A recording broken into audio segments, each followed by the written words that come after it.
The show. मैं दोबारा आपसे रिक्वेस्ट करता हूं कि अगर आप मुझसे रब्ता करना चाहते हैं तो ईमेल एड्रेस आता है at the bottom of the screen. आप उसके ऊपर अपना नाम और टेलीफोन नंबर मुझे भेज सकते हो। मैं पूरी कोशिश करूंगा कि I can come back to as soon as possible. Thank you so much for waiting on the phone. अगले कॉलर की तरफ चलते हैं। हेलो। Hello sir. वालेकुम अस्सलाम। सर मुझे थोड़ी सी इन्फॉर्मेशन चाहिए regarding to my wife visa. She is applying for extension of FLRM visa. उसने अप्लाई करना है एक्सटेंशन के तौर पे।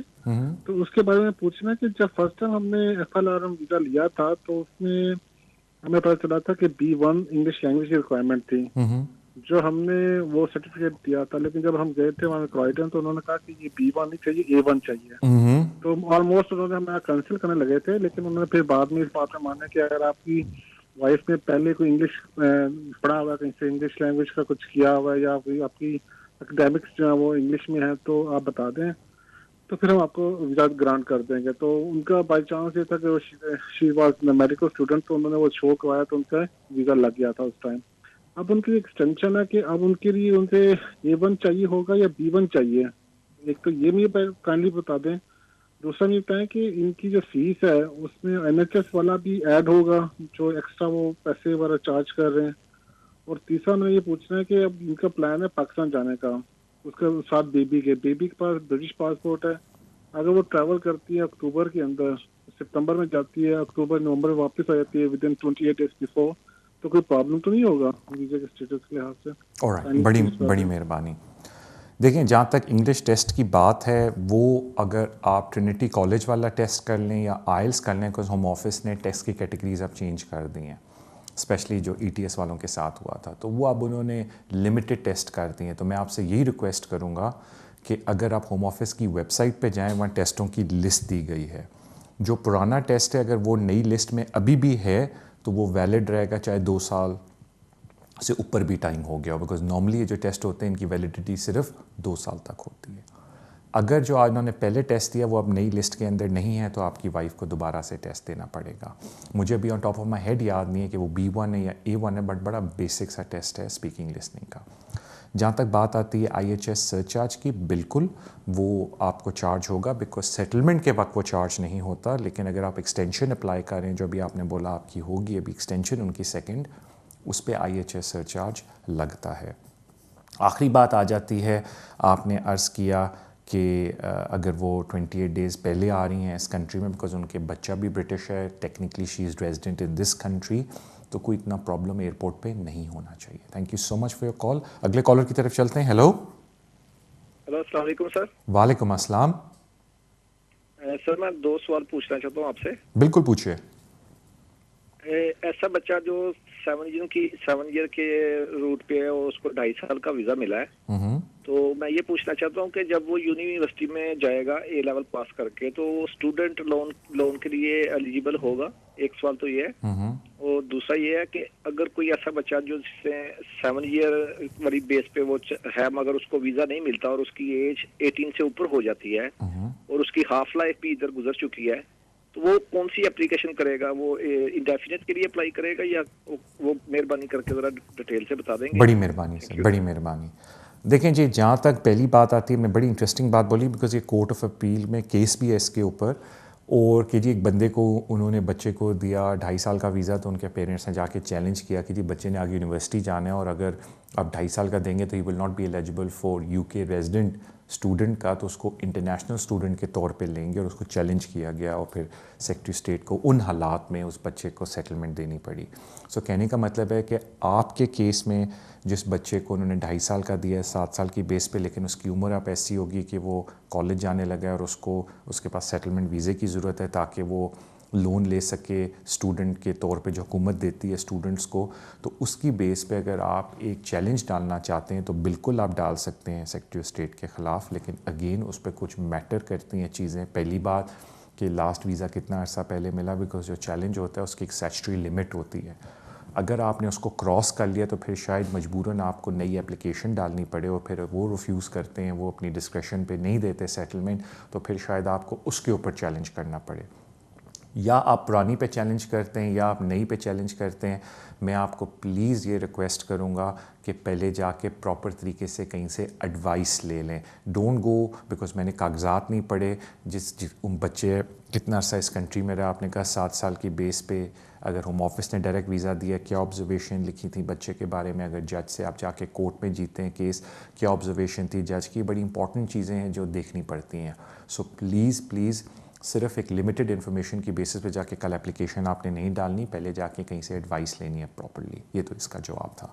फिर आपने बोला कि जो हाफ़ लाइफ के ऊपर एप्लीकेशन डलती है, देखें 2012 के बाद ये सारी एप्लीकेशनें ह्यूमन राइट्स के अंडर आती हैं, यानी कि इन पे 2.5 साल के वीज़े मिलते हैं।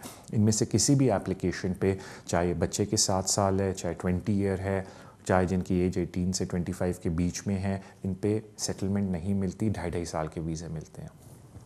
Thank you so much for your call. अगले कॉलर की तरफ जाते हैं। हेलो, अस्सलाम वालेकुम तारिक भाई। वालेकुम अस्सलाम भाई।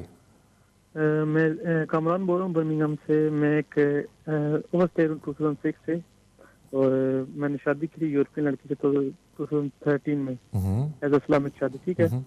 और 2014 में मैंने अनमैरिड पार्टनर पे जो ना केस डाला था, और जो उन्होंने मेरा रिफ्यूज कर दिया, मुझे राइट ऑफ अपील भी दिया था, क्योंकि वो बोलते थे कि जेन्युइन रिलेशन नहीं है। और उस दौरान मैं शादी कराने के लिए गया और मैं अपील भी चाह रही थी। उन्होंने मुझे रजिस्टर कराने के लिए गया तो उन्होंने मुझे अरेस्ट कर लिया, ठीक है।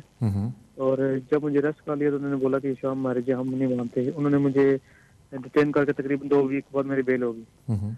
और फिर मैं कोर्ट के अंदर गया वीजे के लिए, फिर उन्होंने मेरे फर्स्ट टायर और सेकंड टायर से जो है ना रिफ्यूज कर दिया। जज बोलता है कि हम नहीं मानते। और फिर मैंने फ्रेश एप्लीकेशन की 2015 में। मेरी उस दौरान जो है ना वाइफ प्रेगनेंट थी, ठीक है। जब मेरी वो चाह रही थी एप्लीकेशन के दौरान जो है उन्होंने मेरी रिफ्यूज कर दी। उन्होंने बोला ठीक है मैंने उनको बताया था कि मेरी वाइफ जो है प्रेगनेंट है। अभी हॉस्पिटल वालों ने मुझे कोई प्रूफ नहीं दिया, और उस दौरान उन्होंने बोला था कि ठीक है हम ये मानते हैं कि आपकी रिलेशन जेन्युइन है, पर इसका मतलब ये नहीं है कि ये बच्चा है जो या आपका है या आपकी जो है ना आपका जेन्युइन रिलेशन होगी। एक ये उन्होंने ऑब्जेक्शन लगाया था, और एक काम का लगाया था कि हमें टैक्स की पेपर नहीं मिले। तो अब आपको राइट ऑफ अपील दिया उन्होंने? हेलो, हीयरिंग थी, राइट ऑफ अपील आपको दिया उन्होंने? जी राइट ऑफ अपील दिया, क्योंकि मेरी वाइफ यूरोपियन थी। अभी नए केस पे भी राइट ऑफ अपील है ना आपके पास? जी अभी मेरी हेयरिंग हो गई है जी, मेरी राइट ऑफ अपील था मेरे पास। ओके, तो अब आपका सवाल क्या है फिर? अभी मैं हेयरिंग पे गया हूँ तो उधर होम ऑफिस वाले जो है नहीं आए। ओके, हमसे और मेरे विटनेस वगैरह से सवाल जवाब पूछा, और बस मैंने उनको डीएनए वगैरह सब कुछ दिया। मुझे ये पूछना अभी इसका क्या मतलब है कि वो क्यों नहीं आए? क्या इसका कोई अच्छा कोई नतीजा निकलता है? ऑलराइट, मैं बता देता हूँ। Thank you so much. Thank you. देखिए, आपने अपने पूरी हिस्ट्री के अंदर एक बड़ी इंटरेस्टिंग बात अभी बोली, जो एकदम आप बोल के चले गए, लेकिन बाकी सुनने वालों के लिए बड़ी इंटरेस्टिंग बात है। एक कॉन्सेप्ट है अनमैरिड पार्टनर का। ये मैं बड़ा इंपॉर्टेंट है बताना चाहता हूँ लोगों को, बिकॉज इस पर होम ऑफिस के साथ बड़ी जिरा होती है, कोर्ट में भी और वैसे भी। इमिग्रेशन रूल के अंदर अनमैरिड पार्टनर उसको बोलते हैं अगर आप 2 साल से रिलेशनशिप में और इकट्ठे रह रहे हैं। ये रेगुलेशन के अंदर अनमैरिड पार्टनर की जो डेफिनेशन है, अनमैरिड पार्टनर का वर्ड मैं इसलिए यूज़ कर रहा हूँ ताकि आपको समझ आए, उसमें डेफिनेशन है ड्यूरेबल रिलेशनशिप हो। कहीं भी नहीं लिखा हुआ कि 2 साल से आप एक दूसरे को जानते हो। जो होम ऑफिस वाले हैं वो उल्टा आप पे डाल देते हैं इस बात का कि जी क्योंकि इमिग्रेशन रूल के अंदर हमारी पॉलिसी है हम 2 साल को देखते हैं, और इमिग्रेशन रूल ये है कि 2 साल को देखते हैं। हमारी पॉलिसी इधर भी है कि रिलेशनशिप की जो डेफिनेशन है वो 2 साल की, जो कि गलत है, बिकॉज ईयू रेगुलेशन के अंदर ड्यूरेबल रिलेशनशिप का वर्ड यूज़ किया गया है। कहीं भी पूरी ईयू रेगुलेशन के अंदर ये नहीं लिखा कि 2 साल से आप लोग इकट्ठे हों। सो अगेन वही बात आती है कि अगर होम ऑफिस वाला आप पे इल्ज़ाम लगाता है, आपको ट्राइब्यूनल के अंदर जाके उसको चैलेंज करना चाहिए। आपके केस में उल्टा ये हो गया, खुदा ना खास्ता, कि ट्राइब्यूनल के अंदर जो प्रॉब्लम आपके साथ हुई कि जज ने ये बोला कि आपकी रिलेशनशिप ही जेन्युइन नहीं, तो फिर इस बात को जिरा करना कि ड्यूरेबल रिलेशनशिप में आप हैं या नहीं डज़ नॉट मैटर। लेकिन वो कहानी पुरानी होगी, लेकिन मैं इसलिए बताने की कोशिश कर रहा था कि बड़े लोग वेट करते हैं कि जी 2 साल, वो इमिग्रेशन रूल के अंदर है। यूरोपियन कानून में 2 साल नहीं है, ड्यूरेबल रिलेशनशिप है। एनीवे, अभी आपने बोला होम ऑफिस क्यों नहीं आया। देखिए, होम ऑफिस के पास स्टाफ कम है। अक्सर वो जो प्रायोरिटी देते हैं वो देते हैं असाइलम केसेस को और डिपोटेशन केसेस को। तो अक्सर सर्टन कोर्ट्स में बड़ा मशहूर है, स्पेशली ये जो कोर्ट अभी बंद हो गए हैं, बट जो रिचमंड के अंदर थे उस पर भी कभी कभी नहीं आते। तो उसका ये मतलब नहीं है, जज ने आपको उस दिन हियरिंग पे ज़रूर बताया होगा कि ऑल्दो होम ऑफिस का नहीं आया लेकिन मैं भी केस को प्रॉपर तरीके से असेस करूँगा। लेकिन ये बड़ी ज़्यादती होम ऑफिस वाले करते हैं कि जी अगर आपका औलाद भी हो जाए, नहीं जी इसका ये मतलब नहीं कि जेन्युइन रिलेशनशिप नहीं, जो कि बहुत सिली है। लेकिन आपके केस में तो आपने डीएनए भी दिया है, तो मैं बहुत आपके लिए पुरुमीद हूँ कि इंशाल्लाह ताला आपको अच्छी न्यूज़ मिलेगी। बट ये ना समझे कि अगर होम ऑफिस वाले नहीं आए तो आपका केस डन डील है। वो जज फिर भी इंडिपेंडेंटली असेस करेगा केस को। लेकिन क्योंकि आपने कहा आपने डीएनए भी दिया, दैट इज़ वेरी पॉजिटिव। और जहाँ तक काम की बात है, होप आपने प्रॉपर डॉक्यूमेंटेशन अब तक दे दी हो अपने केस के साथ। I wish you all the best. Kamran, अगले कॉलर की तरफ जाते हैं। हेलो। अस्सलाम वालेकुम तारिक साहब। वालेकुम अस्सलाम। इसमें मेरे 2-3 छोटे-छोटे से क्वेश्चंस हैं। पूछिए। एक दोस्त है मेरे, वो ब्रिटिश हैं, तो उनकी अभी शादी हुई है पाकिस्तान में। तो उनकी जो अर्निंग है ना पहली जॉब की, तो वो बनती है 18,000 पाउंड। तो उन्होंने दूसरी जॉब जो है अभी शुरू की है। तो अगर वो दूसरी जॉब की जो उनकी पे स्लिप्स हैं, आया वो उनको अगर वो 2 माह की लगाते हैं तो जो उनका 18,600 है वो पूरा कवर हो जाता है।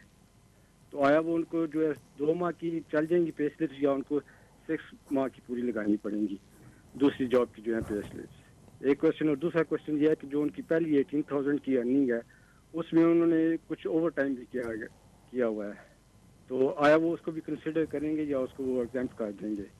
और तीसरा क्वेश्चन ये है कि इसी से रिलेटेड के उनको कोर्ट से इसके अलावा जो है सपोर्टिंग डॉक्यूमेंट्स चाहिए, टेनेंसी एग्रीमेंट के अलावा मीन्स के कोई बिल्स वगैरह चाहिए या काउंसिल टैक्स के या कुछ ऐसा चाहिए। और दूसरा ये है कि उनकी वाइफ क्योंकि वो पाकिस्तान में है, आया क्या उनके भी कुछ सपोर्टिंग डॉक्यूमेंट्स चाहिए कि नहीं चाहिए? ऑलराइट, थैंक यू जी, बड़ी मेहरबानी आपकी। देखिए, जहाँ तक पहले सवाल की बात है, आप इस पे ना जाएं कि 18,600 इनकम होनी चाहिए। उसकी एक और शर्त भी है कि आप अपने एम्प्लॉयर के साथ मिनिमम 6 महीने से हों। और अगर आप किसी एम्प्लॉयर के साथ 6 महीने से नहीं हैं तो वो पूरे 1 साल का रिकॉर्ड देखेंगे।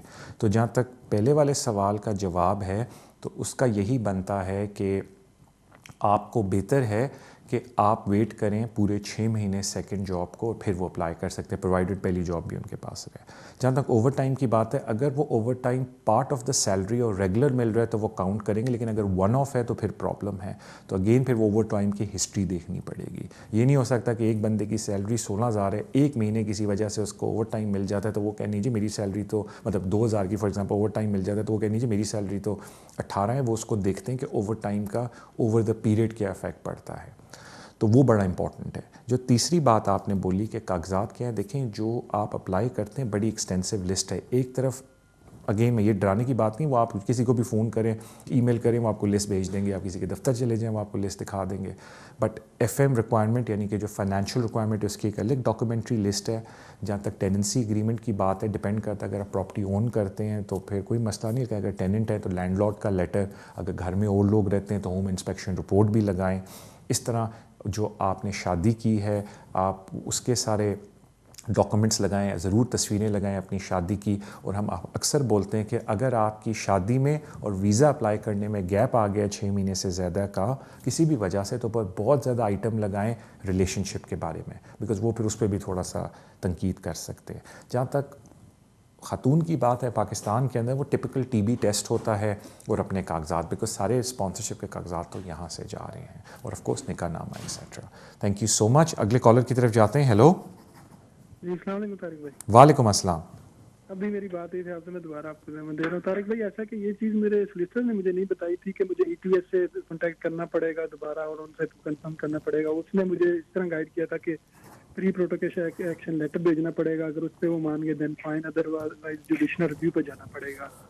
और दूसरा जो मैंने इस दफ़ा मेरी एक्सटेंशन थी, मैंने अपना वो जो उनकी रिक्वायरमेंट है एक्सटेंशन की, वो इंग्लिश टेस्ट की, वो ट्रिनिटी कॉलेज से करके उनको भेजा था। और वो अपने रिफ्यूज़ल में इस चीज़ को एक्सेप्ट करते हैं कि मैं इंग्लिश की रिक्वायरमेंट उनकी पूरी कर रहा हूँ, लेकिन उन्होंने फिर भी मुझे रिफ्यूज़ किया। अभी मुझे होम ऑफिस से और ETS से खुद रब्ता करना पड़ेगा या अपने सोलिसिटर के थ्रू करवाना पड़ेगा? ऑलराइट, देखें पहले मैं आपको एक बात समझा दूँ।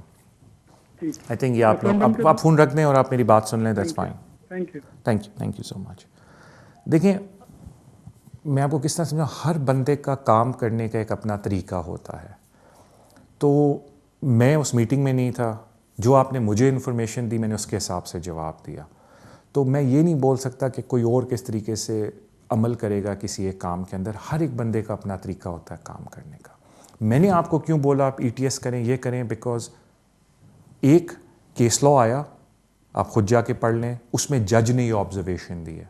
फिर मैं कोर्ट में खुद जाता हूँ अपने क्लाइंट्स के केस लड़ने के लिए। मैंने कोर्ट में बात नोटिस की कि जजेस ये चीज़ एक्सपेक्ट करते हैं कि मेरे क्लाइंट ने क्या क्या एक्शन लिया है जब उसको ये पता चला है कि उसके ऊपर इल्ज़ाम लगा है कि उसने सही तरीके से टेस्ट नहीं दिया। बिकॉज जो मासूम है वो इस तरह बैठा नहीं रहेगा, वो आगे से शोर मचाएगा, कहेगा हाउ डेयर यू, आप मुझे उठ के ये बोल रहे हैं कि मैंने गलत टेस्ट दिया है, क्या सबूत है आपके पास, दें जी मुझे भी कॉपी दें। वो ये नहीं होता कि बैठ जाएगा आराम से घर में कि ओ जी मैं तो वीज़ा अप्लाई किया। सो कहने का मतलब है कि मैं उन बेसिस के ऊपर आपको ये बात बता रहा हूँ। अगेन देखिए, मैं आपको एक रिक्वेस्ट सारों से करता हूँ कि शो का जो फॉर्मेट है वो आपको इन्फॉर्मेशन देना है। मेरी जो भी नॉलेज है मैं उसके हिसाब से आपको इन्फॉर्मेशन दे रहा हूँ। क्या पता कोई और किसी और तरीके से काम कर रहा हो। तो अगेन मैं आपसे ये रिक्वेस्ट करता हूँ कि आप ये ना समझें कि जो मैंने शो के अंदर बोला है, कोई भी बंदा अपने शो में बोलता है, और भी शोज़ होते हैं, वो पत्थर की लकीर है। बिकॉज उन्होंने आपके कागजात नहीं पढ़े होते। आप 10 सेकंड की कॉल करते हैं और उसके ऊपर हम आपको इन्फॉर्मेशन देते हैं, जो भी लोग फ़ोन करते हैं। तो वी डू आवर बेस्ट कि आपको ऐसी इन्फॉर्मेशन दें जो आपके लिए फ़ायदेमंद हो, लेकिन आप उसको एडवाइस नहीं समझ सकते। बिकॉज उसके लिए आपको जाके अपने कागजात दिखाने पड़ेंगे, दफ्तर में बैठना पड़ेगा, बेनिफिट ऑफ द डाउट देना पड़ेगा दूसरे बंदे को कि वो सब कुछ देख सके। लेकिन ये जो मैंने बातें शुरू में बोली, ये क्योंकि कानून इस तरफ जा रहा है तो मैंने इसलिए अर्ज़ किया। जहाँ तक बात है, अक्सर लोग कहते हैं कि जी पहले तो उन्होंने मुझे वीज़ा दे दिया। देखें, वो किसी वक्त भी अगर आपको पकड़ें, चाहे उसके बाद आपने उनको 6 एक्सटेंशंस आपको दे दी हो, या उसके बाद जाके आपने और भी कोई इंग्लिश का टेस्ट पास कर लिया हो, लेकिन अगर आपको उधर पकड़ते हैं तो आपको उसका जवाब देना पड़ेगा। आप ये नहीं कह सकते कि जी पहले आपने तो मुझे वीज़ा दे दिया, या आप इस टेस्ट को क्यों पकड़ रहे हैं, देखें मैंने बाद में आइल्स कर लिया। वो भी आप नहीं कर सकते, क्योंकि एक दफ़ा पकड़ होगी तो उसका जवाब देना पड़ेगा। मुझे बताया जाता है कि टाइम भी ख़त्म होता है। मैं माज़रत ख़्वाह हूँ क्योंकि आज मैंने थोड़ा तहम्मुल के साथ थोड़ा टाइम लेके जवाब दिया है। मुझे पता है लाइनें बड़ी बिजी थी। मैं सिंसियरली आपसे अपोलोजाइज़ करता हूँ अगर मैं आपकी कॉल नहीं ले सका। मैं आपसे ये रिक्वेस्ट करूँगा कि अगर आप ईमेल के ऊपर रब्ता करना चाहें, अपना नाम और टेलीफोन नंबर भेज दीजिए। I will get back to you as soon as possible. और अगेन आपसे अब अगले हफ्ते मुलाकात होगी। अल्लाह हाफ़िज़।